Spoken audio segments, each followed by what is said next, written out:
하나님의 말씀에 강론에 들어가기 전에 또 저를 따라해 주셨으면 고맙겠습니다. 성경은 하늘의 책이다.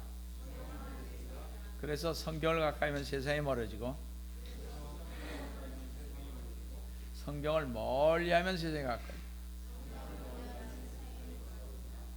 오늘도 주님 안에서 여러분과 함께 은혜의 말씀을 나누려고 하는 것은 아까 봉독해 올린 킹제임스 성경 이사야 11장 6절에서 8절로서 종말론적 요한계시록 강의 28번째인 제2부 성경적 재림의 징조 두 번째인 종말을 알리는 예언들이라는 제목으로 이 시간 같이 은혜를 나누려고 합니다.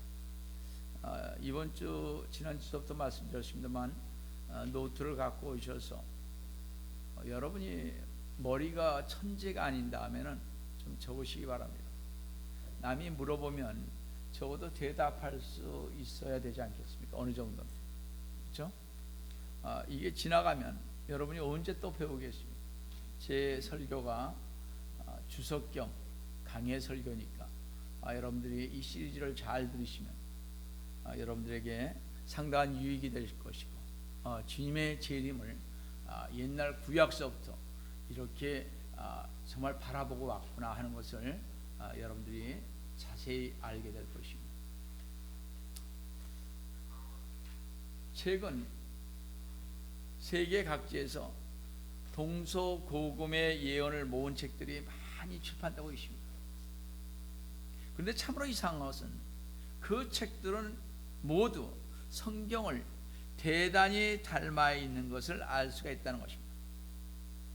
많은 예언의 책들을 보면 성경의 예언을 베끼거나 혹은 요약하며 흉내를 내고 마치 자기만이 미래를 알아내는 것처럼 예언을 쓰고 있으므로 그 사실을 모르는 자들은 대단한 예언자라고 생각을 하고 있습니다. 우리가 잘 아는 노스트라다무스의 예언신은 성경의 예언의 말씀을 너무나 흉내를 잘 내고 있다는 것입니다. 노스트라다무스는 성경의 예언을 인용하여 사용하고 있으면서도 자기 자신이 예언을 받아낸 극비 정보인 것처럼 위장을 하고 있습니다. 성도 여러분, 어떤 예언이든 노스트라다무스든 점성술가든 이렇게 그들이 쓴 예언이든 이런 것들이 시중에 눈덩이처럼 불어나서 읽혀지고 그래서 사람들은 진지하게 받아들이고 무지한 사람들은 이것을 믿고 두려워하고 있다는 것입니다. 우리는 이러한 체력에 미혹돼서는 아니 될 것입니다. 성도 여러분, 우리가 성경을 착실하게 읽고 연구한다면 미래의 일을 잘 알게 될 것입니다. 저는 이러한 예언을 한 자들의 책에 속아 넘어가지 않기를 바랍니다. 그래서 저는 앞으로 일어날 미래의 일들을 정확한 이해를 위해서 종말론의 혼란을 극복하기 위해서 예언에 관한 난제 해결에 큰 도움을 주고자 종말 예언의 전체적 흐름과 맥을 찾고자 종말론적 계시를 제1부 이제 마쳤죠. 시대의 징조 제2부 이번에 우리가 하는 성경적으로 성경에서는 재림의 징조를 어떻게 말씀을 하고 있나. 그 다음에 3부에는 요한계시록을 나누어 깊게 심도 있게 다룰 것입니다. 성도 여러분, 이번 기회를 통해서 성경을 보시면서 조만간 닥쳐올 인류의 처참한 종말을 대비하시기 바랍니다. 성도 여러분, 성경은 이 땅에 다시 오실 계획을 마련하고 계시는 또 다른 위대한 승리자의 영광스러운 메시지를 선포하고 있습니다. 우리가 믿음의 눈을 통하여 주 예수 그리스도님의 재림을 믿는 사람들은 보다 큰 확신을 가지고 주 예수 그리스도님께서 반드시 오신다, 주님께서는 반드시 오신다라고 큰 소리로 외치고 증거할 것입니다. 성도 여러분, 주 예수 그리스도님께서는 문자 그대로 자신의 실체를 드러내기 위해 반드시 오십니다. 우리는 요한복음 14장 2절에서 3절에서 주님 자신의 약속을 읽을 수가 있습니다. 내 아버지 집에는 많은 저택들이 있느니라. 그렇지 않으면 내가 너에게 말하느니라. 나는 너희를 위하여 처소를 마련하러 가노라. 내가 가서 너희를 위하여 처소를 마련하면 다시 와서 너희를 내게로 영접하여 내가 있는 그곳에 너희도 있게 하리라. 주 예수 그리스도님께서는 다시 오시겠다고 약속하고 계십니다. 그러나 수많은 교인들과 목사들을 주위에서 보면 이 복된 진리의 말씀을 이해하는 것 같지 않습니다. 세계적인 복음주의 목사인 찰스 스펄전 목사는요, 이렇게 말했습니다. 세계 최고의 설교가입니다. 그가 말하기를 성경에서 분명히 말씀하신 주 예수 그리스도님의 다시 오심을 사람들이 이해하지 못하는 것은 교회가 그것을 가르치지 않기 때문입니다 라고 말했습니다. 사도 요한은 AD 70년 로마 티서스 장군에 의해 예루살렘 멸망 이후에 기록한 요한계시록 22장 20절에서 다음과 같이 말했습니다. 반드시 내가 속히 오리라 하시니라. 아멘. 그러하옵니다. 주 예수여 오시옵소서. 성도 여러분, 예루살렘 멸망 이후에도 교회는 지속적으로 주 예수 그리스도의 다시 오심을 기다리고 있었습니다. 주 예수 그리스도의 재림은 그때부터 여전히 미래의 사건이 되고 있습니다. 주 예수 그리스도님께서 재림하신다고 사도행전 1장 11절에 천사들도 증언하였던 그대로 반드시 오실 것입니다. 너희 갈릴리 사람들아, 어찌하여 너희는 하늘을 쳐다보느냐? 너희를 떠나 하늘로 들려 올라가신 바로 이 예수는 너희가 하늘로 가심을 본 그대로 오시리라. 바로 이 예수님은 하늘로 가심을 본 그대로 오신다는 것입니다. 예수 그리스도님은 영으로 오신다고 하시지 않았습니다. 예수 그리스도님은 제자들이 하늘로 올라가는 것을 본 그대로 육체를 입으신 그대로 오신다는 것입니다. 주님의 재림은 단지 우리의 머릿속에만 있거나 우리의 입으로 고백하는 하나의 교리가 아닌 것입니다. 주님의 재림은 바로 모든 믿는 자들의 복된 소망인 것이기에 디도서 2장 13절은 다음과 같이 말씀하고 계십니다. 그 복된 소망, 곧 위대한 하나님이신 우리 구주 예수 그리스도의 영광스러운 나타나심을 기다리게 하셨습니다. 우리 모든 성도들은 복된 소망이 되신 주 예수 그리스도님께서 다시 나타나심을 기다리고 있어야 합니다. 여러분의 소망이 무엇입니까? 한번 잘 생각해 보시기 바랍니다. 집 사는 건가요? 아니면 좋은 차 타고 다니는 건가요? 여러분의 소망이 궁극적으로 무엇이 되어야 하느냐를 여러분들 항상 마음속에 새겨놓아야 할 것입니다. 이와 같은 복된 소망은 어둠이 짙게 깔린 밤이 오고 캄캄한 칠흑 같은 고난과 환난이 와도 우리에게 기쁜 마음을 주어 인내하고 기다리고 기도하면서 주 예수 그리스도님 어서 오시옵소서 하며 주님 오심을 소망하는 것입니다. 저는 가끔 그리스도인이라고 하면서 가장 잘 믿는 척하면서 주님의 다시 오심을 기다리지 않고 있지 않는 것을 보면 그런 그리스도인들을 의심하지 않을 수가 없습니다. 아무리 잘 믿어도 주여 주여 하고 정말 주님 말씀대로 말씀을 잘 선포하고 정말 병자를 낫게 하고 마귀를 쫓게 할지라도 주님의 재림을 소망하지 아니하고 주님 오심을 기다리지 않는 목사나 설교자나 모든 힐링 파워가 있는 사람들은 그것은 아닌 것입니다. 그만큼 중요한 것입니다. 제가 보건대 아무리 교회를 오래 다니고 모태신앙이고 환상과 꿈을 꾸고 기도를 많이 하고 성경을 많이 배우고 성교와 구제를 많이 한다고 하지만 그들은 주님의 다시 오심을 즉 재림을 믿지 않는 것을 볼 때 과연 저 사람이 주 예수 그리스도를 믿는 신앙인인가 의심스러울 때가 있습니다. 왜 제 이름을 믿지 않을까? 생각해 봐시고, 성경의 예언을 종말을 이해할 수가 없기 때문일 것입니다. 그래서인지 사실 성경을 믿지 않은 사람들이 가장 어려워하는 책은 아무래도 요한계시록일 것입니다. 또 구약의 예언서들 역시 많은 교인들에게, 목사들에게 닫혀져 있는 책이기 때문입니다.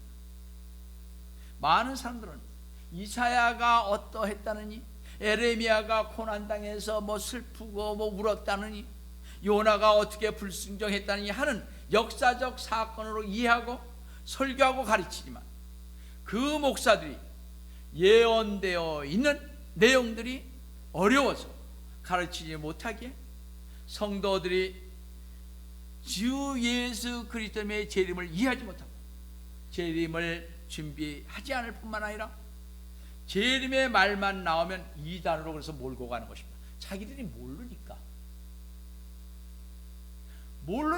무조건 이단이라는 거죠.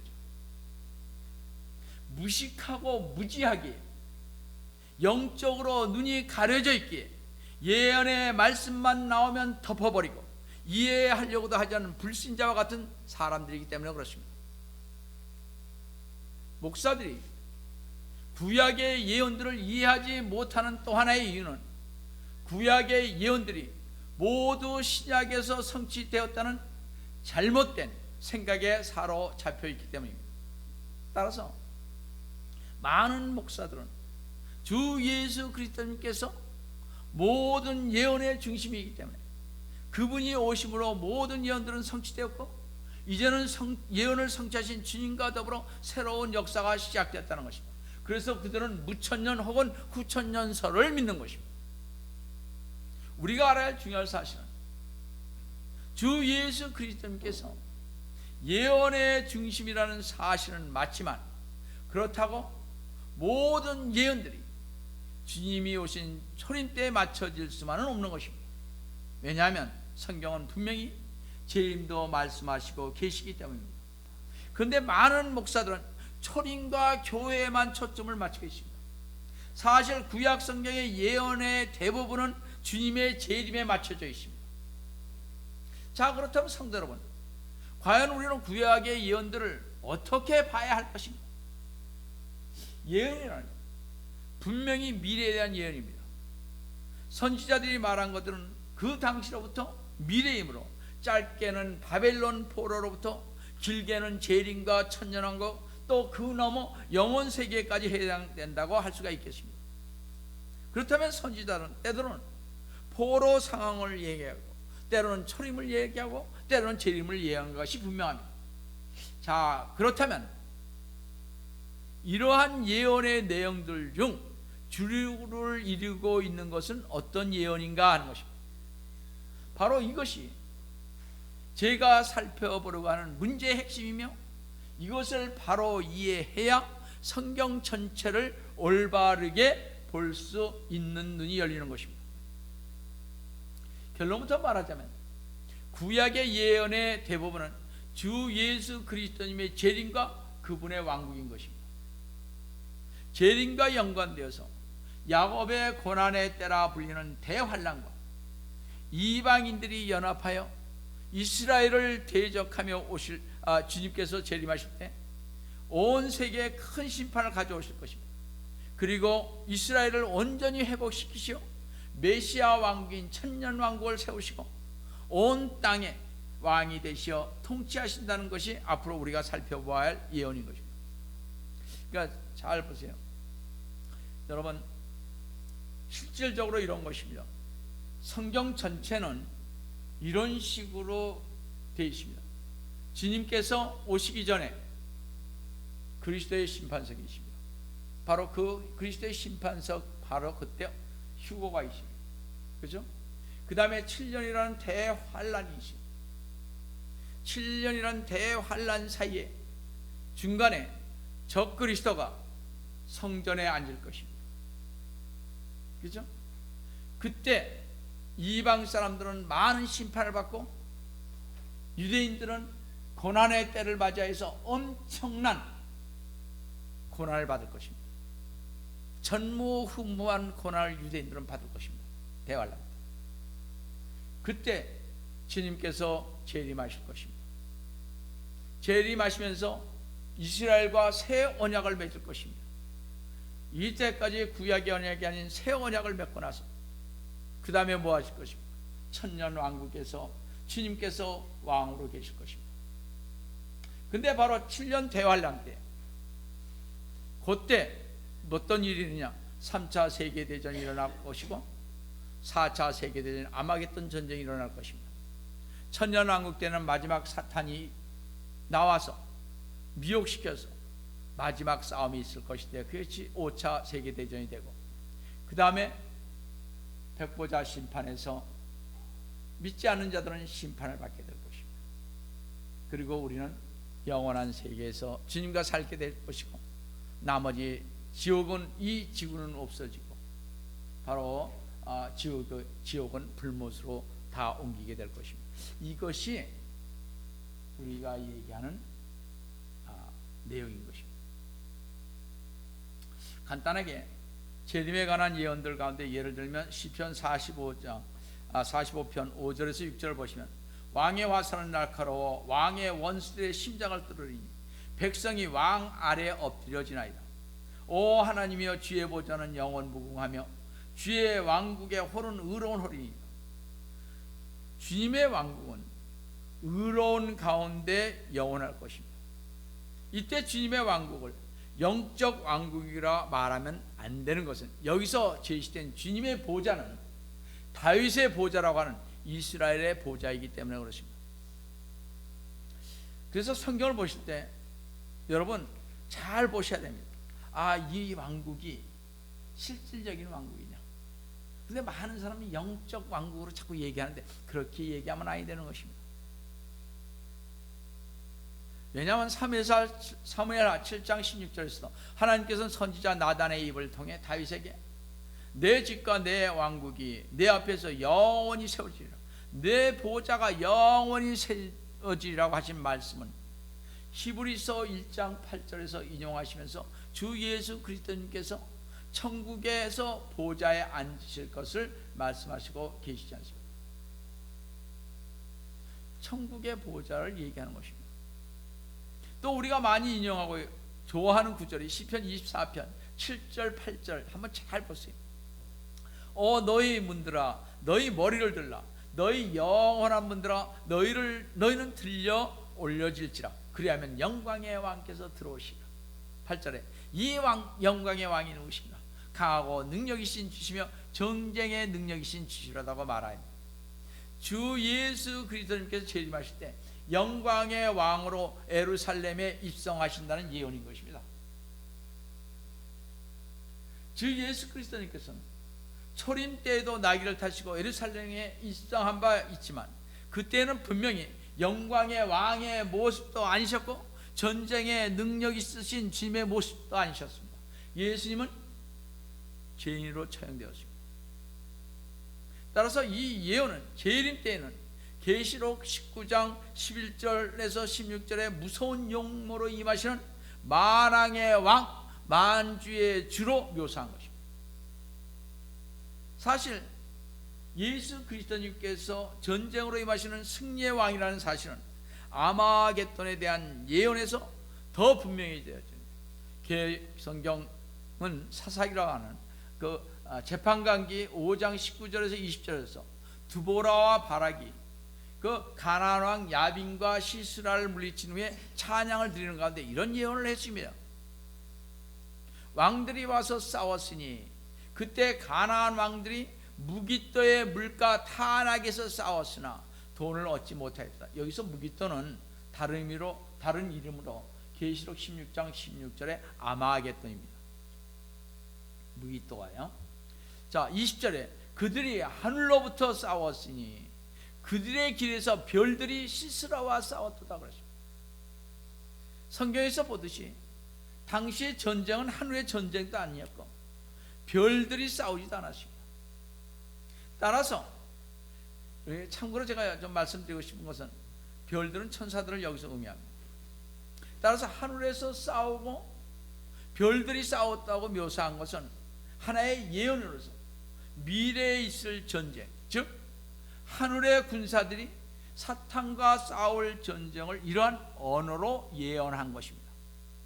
계시록 12장 7절에 보면, 성도 여러분, 이런 일이 있은 후에 주님은 온 땅의 왕이 되시어 화평으로 다스릴 것인데, 이사야 2장 4절을 보시면 그가 모든 민족들 가운데서 심판하시며 많은 백성을 책망하시니 그들이 자기 칼들을 들겨 보습을 만들며 자기 창들을 들겨서 낫을 만들 것이요 민족이 민족을 대적하여 칼을 들어올리지 아니할 것이며 그들이 더 이상 전쟁을 배우지 아니하고 말했듯이 온 민족들을 심판하시니 세상을 평화로 지지하신다는 것입니다. 근데 이 심판한다는 말이 유엔 사무실, 유엔 본부 앞에는 이게 없습니다. 뭐가 있어요? 자기 칼들을 들겨 보습을 만들며 이러한 세계 평화를 꿈꾸는 것이 바로 유엔인 것입니다. 그러니까 우리 이사야 2장 4절 말씀을 거기다 새겨놨죠. 여하튼 그때 유대인들은요, 오랜 시간인 1900년 동안 쫓겨났던 자기들의 땅으로 돌아올 것이라고 이사야 35장 10절에서 이렇게 말씀을 하고 있습니다. 주의 속량받은 자들이 돌아오리니 그들의 머리 위에 노래와 영원한 기쁨을 가지고 시온으로 오리라. 그들이 기쁨과 즐거움을 얻으니 슬픔과 탄식은 달아나리라 했으며, 에레미야 3장 18절에서는 그 날들에 유다 집이 이스라엘 집과 함께 행하리니 그들이 함께 북쪽 땅에서 나와 내가 너희의 조상에게 유업으로 줬던 땅으로 오리라고 예언했습니다. 이 일은요, 바벨론 포로 회복이 아니라 엄밀히 말해 바벨론 포로의 회복은 유다의 회복이지 이스라엘 전체 회복은 아닌 것입니다. 1948년 5월 14일 이스라엘이 독립할 때에도 모든 유대인들이 돌아온 것은 아니었습니다. 그러기에 예레미야는 유다 집과 이스라엘 집이 함께 돌아온다고 말하면서 에레미야서 31장 31절에서 주가 말하노라, 보라 그 날들이 오면 내가 이스라엘 집과 유다 집과 더불어 새 언약을 맺으리니 그러죠. 주님께서 재림하신 후 천년왕국인 천국 때 유대인들과 새 언약을 맺을 것을 에레미야 31장 31절에서 말을 하고 있습니다. 구약을 가지고는 이제 유대인들이 안 되니까 새 언약을 주는 것입니다. 이건 나중에 또 설명하기로 하고요. 에스겔 48장에서는 12지파가 주님으로부터 약속의 땅에서 각각 유업의 땅을 분배받는 모습이 예언되어 있습니다. 이 땅의 분배는 여호수아가 분배한 것과는 다른 천년왕국 때인 천국에서 이스라엘이 분배받게 될 땅의 모습인 것입니다. 그때 이사야 선지자에 따르면 11장 6절에서 8절에서 또한 이리가 어린 양과 함께 거하며 포범이 새끼 염소와 함께 누울 것이요 송아지와 어린 사자와 살찐 짐승이 함께하며 어린아이가 그들을 이끌리라. 7절에 암소와 곰이 함께 먹으며 그들의 새끼들이 함께 누울 것이요 사자가 소처럼 칩을 먹으리라. 또 젖먹는 아이가 독사의 구멍에서 장난하며 젖된 아이가 독사의 굴에 손을 넣으리라. 이러한 예언이 천국에서 이루어질 것을 생각하면 빨리 주님께서 오셨으면 하는 마음에 여러분 빠져들지 않겠습니까? 그런가 하면 어떤 예언들은요 2개 이상의 사건에 적용되기도 하는 것을 봅니다. 그래서 혼동스러운 거죠, 성경을 볼 때. 다시 말씀드린다면 이사야 61장 1, 2절을 보시면요, 주 하나님의 영이 내게 임하셨으니 이는 주께서 내게 기름을 부으사 온유한 자에게 기쁜 소식들을 전파하게 하셨습니다. 그가 나를 보내심은 마음이 상한 사람들을 싸매고 포로된 자에게 자유를, 갇힌 자에게 감옥이 열림을 선포하며 주의 기뻐 받으시는 해를 선포하고 우리 하나님의 복수의 날을 선포하며 모든 슬픈 자를 위로하고. 이 구절은 우리 주 예수 그리스도님께서 나사렛 회당에 들어가셔서 인용하시며 자신을 백성 앞에 나타내실 때 인용했던 구절입니다. 누가복음 4장 18절에서 21절을 보시면, 그런데 주님께서는 이 구절 전체를 인용하지 않으시고 2절 중간 부분까지, 즉 주의 기뻐 받으시는 해를 선포하기까지만 인용을 했습니다. 자, 그렇다면 주님께서 이사야 61장 1, 2절 중에서 그 당시 이루어진 부분만 인용하셨는데 왜 그러셨을까 하는 것입니다. 주님은 여기까지 인용하신 후에 이 성경이 오늘날 너희 귀에 이루어졌느니라고 누가복음 4장 21절에 말씀하셨습니다. 그렇다면 이사야 61장 1, 2절 중에서 그 당시 이루어진 부분까지만 인용하셨다는 말이 되는 것입니다. 그렇죠? 주님께서 오신 초림 때였으니까. 그럼 그 다음 부분은 주님께서 왜 인용하지 않으셨을까 하는 것입니다. 우리 다음 부분을 보면 우리의 하나님의 복수의 날을 선포하며 라는 말인데, 이 부분은 명백히 재림 때에 성취될 부분이기 때문에 그렇습니다. 주 예수 그리스도님께서는 친히 하나님이시므로 앞으로 역사가 어떻게 흘러갈지 다 아셨던 것입니다. 그래서 그 당시에 이 부분이 성취되지 않으실 것을 잘 아셨기에 바로 우리 하나님의 복수의 날을 선포하라는 이 말씀을 하지 않으셨던 것입니다. 재림 때 주님께서는 심판의 왕으로 이스라엘 위에 복수하러 오시겠지만, 초림 때에는 죄인들을 사랑하셔서 그들을 위해 죽으러 오셨기에 이사야 62장 1절에서 2절을 부분적으로 인용하였던 것입니다. 61장이요. 성도 여러분, 간단히 설명한 같이 성경의 예언들은 대부분 재림을 다루고 있습니다. 성경에서 예언을 뽑아보면요, 대략 800개 정도의 예언이 있는데 이 800개 중에서 300개 정도는 초림에 관한 예언으로 이미 성취되었고 500개 정도의 예언은 재림에 관한 예언으로 아직 성취되지 않았습니다.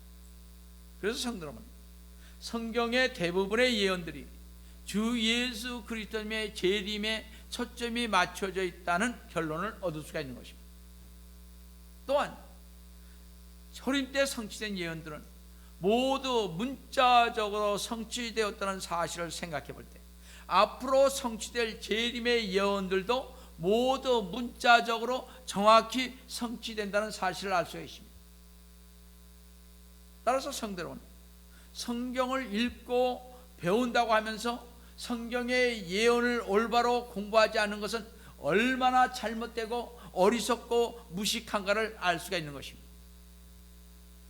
이에 대해 베드로 사도는 베드로서 1장 19절에서 엄중한 말씀으로 이렇게 우리에게 권면하고 있습니다. 우리에게 더 확실한 예언의 말씀이 있으니 날이 새어 샛별이 너희 마음에 떠오르기까지 너희가 어두운 곳에서 빛나는 빛에 주의하듯 이 예언의 말씀에 주의하는 것이 잘하는 것이라고 했습니다. 성도 여러분, 우리 모두 주 예수 그리스도님께서 재림하실 때까지 말씀의 등불을, 이 예언의 말씀을 이 세상 사람들에게 환하게 비추시기를 속히 오리라 하시는 주 예수 그리스도님의 이름으로 기도합니다. 다 같이 기도하시겠습니다. 사랑의 하나님 아버지, 주님의 은혜를 주시므로 감사드립니다.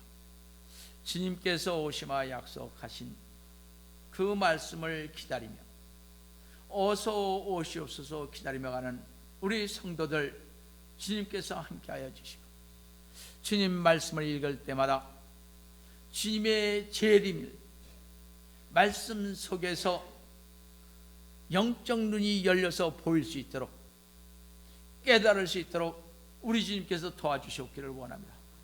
그래야 해서 그들이 말씀을 읽을 때마다 주님 어서 오시옵소서, 복된 소망 중에 살아갈 수 있는 우리 모든 성도들과 이 종이 될 수 있도록 주님 축복하여 주시옵기를 원합니다. 주님께서 오늘도 저희와 함께 해주심을 감사하고 주의 이름 받들어 간절히 기도드리옵나이다. 아멘. 우리 찬송가 460장 들으신 다음에 축도로서 주일 경배를 마치겠습니다.